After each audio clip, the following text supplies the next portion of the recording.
नमस्कार दोस्तों। आज मैं आप लोगों का ध्यान एक अपने किए गए अवलोकन पर ले जाना चाहता हूँ। आपने देखा होगा कि मधुमक्खी और मक्खी दोनों ही को हम आम जनजीवन में अक्सर देखते हैं। तो अगर हम रिसर्च करें तो हम पाएंगे कि मधुमक्खियाँ जो है वो शहद कैसे बनाती हैं। मधुमक्खियाँ एक रानी मक्खी होती है जो छत्ते में ही हमेशा रहती है, और बाकी उसकी जो दूसरी मक्खियाँ हैं वो मधुमक्खियाँ वो अलग अलग फूलों पर जाकर के बैठती हैं, उनसे रस का सेवन करती हैं और उसे लाके फिर से अपने छत्ते में जमा करती हैं। तो ये प्रक्रिया लगातार वो करते रहते हैं और मधुमक्खियों का ये गुण होता है, ये उन्हें बाय बर्थ या बाय डिफ़ॉल्ट एक गुण मिला है कि वो सिर्फ़ और सिर्फ फूलों पर ही बैठती हैं। वो कहीं नहीं बैठेंगी इधर उधर या अपने छत्ते पर जाकर बैठेंगी। गंदगी से तो उनका दूर दूर से कोई नाता नहीं होता। बहुत ही साफ़ सुथरी और स्वच्छ होती हैं मधुमक्खियाँ। वो सिर्फ़ और सिर्फ फूलों पर बैठती हैं, यानी कि वहाँ जहाँ उन्हें बैठना होता है, इतना विवेक उनके अंदर रहता है, जहाँ से उन्हें रस मिल सकता है। और इस तरह से वो अपने जीवन को पूरा का पूरा एक निर्वहन करती हैं, फूलों का रस लेना और छत्ते में डालना और शहद का निर्माण करना। इसके विपरीत जो मक्खियाँ हैं, मक्खियों को ये शायद बिल्कुल भी भान नहीं होता है कि उन्हें कहाँ बैठना है। हर चीज़, अच्छी चीज़, मीठा है या फूल हैं या खाना है, जो भी चीज़ अच्छी हैं उस पर तो वो बैठती हैं।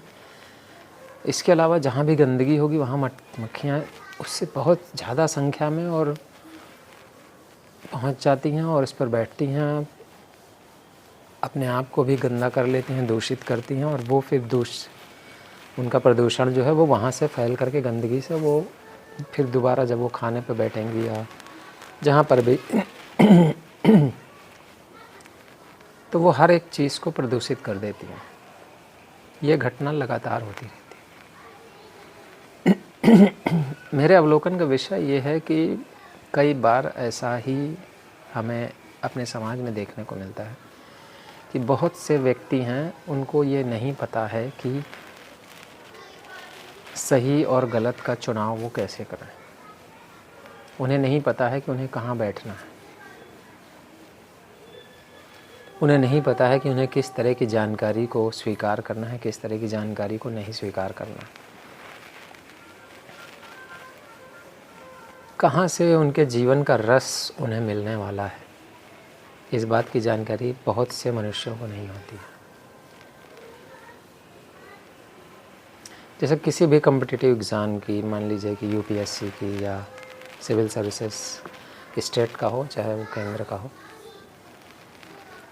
इतनी सारी जानकारियाँ अवेलेबल हैं मार्केट में कि किसी को नहीं पता है कि कौन सा सिलेबस कहाँ से हम लें, कैसे पढ़ें, क्या ना पढ़ें, किस विषय पर हम डिस्कस करें, किस विषय पर ना डिस्कस करें, कौन सी चीज़ है जो हमें भटका रही है, कौन सी चीज़ है जो हमारे जानकारी को बढ़ा रही है। तो बहुत सारी ऐसी दुविधाएं हैं जो एक स्टूडेंट की लाइफ में आती हैं जब वो किसी भी प्रतियोगी परीक्षा की तैयारी करता है। क्यों? क्योंकि उनमें मधुमक्खियों वाला गुण नहीं है। उन्हें पता ही नहीं है कि हमें किस चीज़ पर ज़्यादा ध्यान देना है, कहाँ से मेरा जो रसों का निचोड़ है वो हमें मिलेगा और हम उसका फ़ायदा उठा पाएंगे। तो ये जो मधुमक्खी और मक्खी का जो विवेकशीलता है ऊपर वाले ने उन्हें दी है, प्रकृति ने उन्हें प्रदान की है, ये बड़ी ही महत्वपूर्ण है। और ये जो टैलेंट है, ये जो एक गुण है उन्हें जो प्रकृति प्रदत्त है, ये गुण मनुष्यों के पास नहीं है जो मधुमक्खी के पास है। और इसीलिए हम सब कहीं ना कहीं अपने जीवन के किसी न किसी दौर में भटकते रहते हैं। तो एक ऑब्ज़र्व कर रहा मैंने इन चीज़ों को, और मुझे लगा कि शायद इन चीज़ों को शेयर करने से लोगों को थोड़ी सी मदद मिले जीवन में सही और गलत का निर्णय करने में, कि कहाँ उन्हें क्या चीज़ देखनी है, कहाँ नहीं। मोबाइल ही है, सोशल मीडिया है। सोशल मीडिया में हमें क्या देखना है, क्या नहीं देखना है, हमें कई बार ये बात नहीं पता चलती। हम देखते रहते हैं और समय बर्बाद करते रहते हैं, पता भी नहीं चलता है कि कब पूरा समय बीत गया। लत लग जाती है, एडिक्शन हो जाते हैं, और इस तरह से हम अपना जीवन बर्बाद करते हैं, केवल इसलिए कि हमें नहीं पता होता कि क्या सही है और क्या गलत। तो भीतर में जाके हमें विचार करना चाहिए, थोड़ा ध्यान और साधना इस विषय की करनी चाहिए, मनन और चिंतन करना चाहिए कि हम देखें कि क्या हमारे जीवन के लिए सही है, क्या हमारे जीवन के लिए उपयोगी है, क्या हमारे जीवन के लिए हितकारी है, और फिर हम उसी प्रक्रिया को और आगे बढ़ाएं, ना कि बाकी भटकाव और उलझाव की स्थितियों को और बढ़ाएं।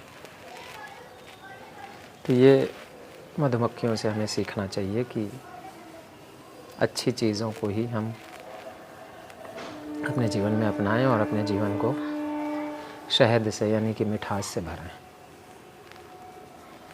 बताइएगा इस अवलोकन का आपके जीवन में क्या प्रभाव पड़ता है। धन्यवाद।